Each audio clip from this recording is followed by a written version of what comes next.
This video is about how chronic tension leads to degeneration. And I'm making this video because I've been asked about this so many times that I figured I better just make a video about it so I can stop having to repeat myself so much. So, how does chronic tension lead to degeneration?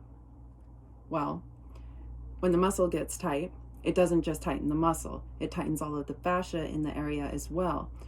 And that's the connective tissue that wraps around the muscles and the organs and connects everything in that area. So if it gets tight around the muscle, it gets tight around the organs as well and just makes everything in that area feel like one tight mass.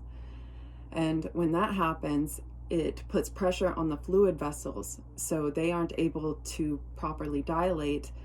Therefore, they're not able to get the oxygen and nutrients into the area that it needs to function properly.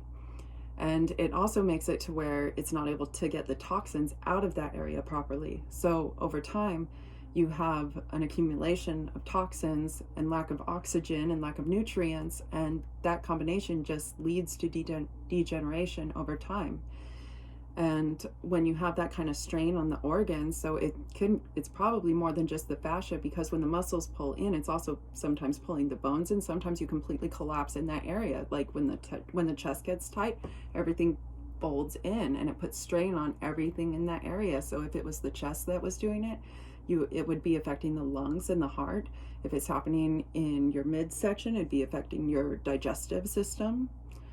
And so it's really important that you open those areas up so that they can get the right nutrients, because if it goes long enough without oxygen or adequate amounts of oxygen and nutrients, eventually it's just going to stop working. It just can only run for so long at minimum capacity.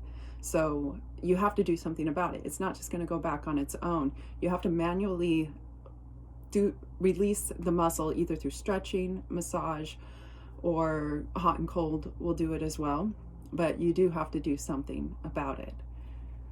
And that's all I got about that right now. So thanks. Let me know if you have any questions.